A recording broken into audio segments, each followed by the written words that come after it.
एक गांव में रामलाल रहता था। रामलाल बहुत ही खड़ूस था और हमेशा गरीबों की जमीन हड़प लेता था। उसी गांव में चंदन नाम का एक किसान रहता था। उसने भी अपनी जमीन रामलाल के यहाँ गिरवी रखी थी और इसी वजह से वो रामलाल के खेतों में काम करता था, जिससे उसका कर्जा पट जाए और वो अपनी जमीन वापस ले ले। अरे चंदन, जल्दी जल्दी हल चला। क्या तुझे अपना कर्जा नहीं पाटना है? हाँ हाँ मालिक, चला रहा हूँ। मैं भी यही चाहता हूँ कि जल्दी से जल्दी मेरी जमीन वापस मिल जाए। हाँ हाँ, तू सही कह रहा है। मैं भी यही चाहता हूँ, क्योंकि मैं कभी भी किसी गरीब का हक नहीं मारता हूँ। हाँ हाँ मालिक, आप तो हमारे लिए देवता समान हैं। आपने मेरी मदद की है, यही बहुत बड़ी बात है। इसके बाद रामलाल वहाँ से चला गया और चंदन खेतों में काम करने लगा। चंदन को काम करते करते पूरे 2 वर्ष हो गए, पर अभी तक रामलाल ने उसकी जमीन वापस नहीं की। इस वजह से वो भी काफी परेशान था। वो काम करके घर पर आया तो उसकी पत्नी सीमा ने उससे कहा, अजी सुनते हैं, अब तो पूरे 2 वर्ष होने के लिए आ गए हैं। क्या अभी तक आपने रुपए नहीं बता पाए? आपने तो मात्र 20,000 रुपए लिए थे और हमारी जमीन तो पूरे 2 लाख की है। तो ये रामलाल सेठ हमें जमीन वापस क्यों नहीं कर रहा है? अरे भाग्यवान, तुम धैर्य रखो, सब कुछ ठीक हो जाएगा। मैं इस बारे में सेठ से बात करता हूँ। वो बहुत ही चालाक है, इस वजह से मुझे नहीं लगता कि वो आसानी से हमारे खेतों को वापस करेंगे। अगर उसने खेत वापस नहीं करे तो हम तो बर्बाद हो जाएंगे। हम क्या करेंगे? क्या हमें पूरी उम्र इसी तरह काम करना पड़ेगा? अरे तुम परेशान क्यों हो रही हो? मैं कुछ न कुछ उपाय करके अपनी जमीन वापस ले ही लूंगा। अगले दिन चंदन सेठ रामलाल के पास गया और उससे कहा, सेठ जी, अब तो पूरे 2 वर्ष हो गए हैं, अब तो मेरा कर्जा पट गया होगा। अरे चंदन, अभी कहाँ पट गया तुम्हारा कर्जा? अभी तो तुम्हें इस बार भी काम करना पड़ेगा, तब जाकर पटेगा। क्या मालिक, ये आप क्या कह रहे हैं? 2 वर्ष मैंने काम किया है, मैंने आपसे सिर्फ 20,000 रुपए ही तो लिए थे।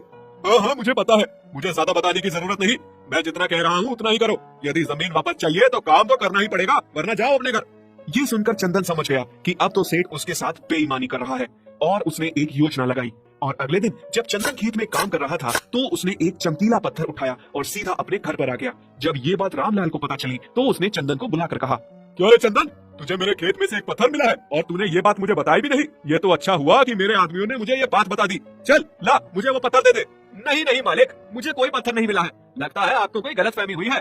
नहीं, मुझे कोई गलतफहमी नहीं हुई है। मेरे आदमियों ने कहा है कि तुझे एक बहुत ही सुंदर पत्थर मिला है, जरूर वो हीरा होगा, इसीलिए तूने मुझसे झूठ बोला है। जल्दी से पत्थर दे दे। अरे नहीं नहीं मालिक, वो पत्थर हीरा नहीं है, वो तो जादुई पत्थर है और वो मैं आपको नहीं दूंगा क्योंकि वो मुझे मिला है। क्या तू मुझे नहीं देगा? क्यों? वो मेरे खेत में निकला है, इसलिए उस पर मेरा हक है। नहीं, उसे मैंने निकाला है, इसलिए उस पर मेरा हक है। अगर आप मुझसे जबरदस्ती उसे छीनोगे तो मैं पंचायत में जाऊंगा।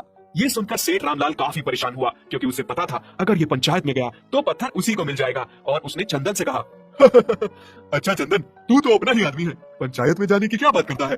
तू मुझे वो जादुई पत्थर दे दे, उसके बदले में तुझे तेरी जमीन वापस कर देता हूँ। मुझे आपकी बातों का कोई भरोसा नहीं है।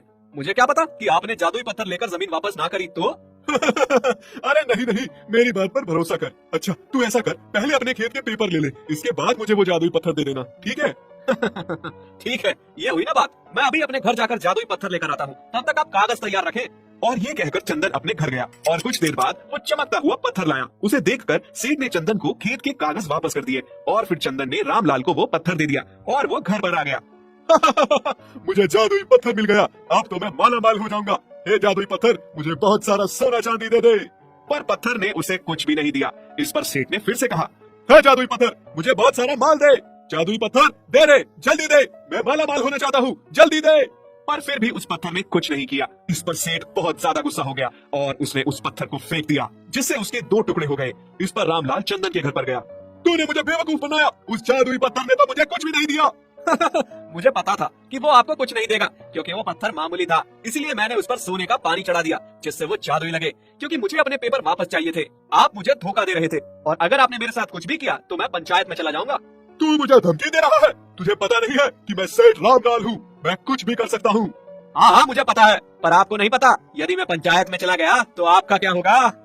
ये सुनकर रामलाल बहुत ज्यादा डर गया, क्योंकि उसे पता था कि उसने चंदन के साथ बेईमानी की है और इसी वजह से वो चुपचाप लौट गया और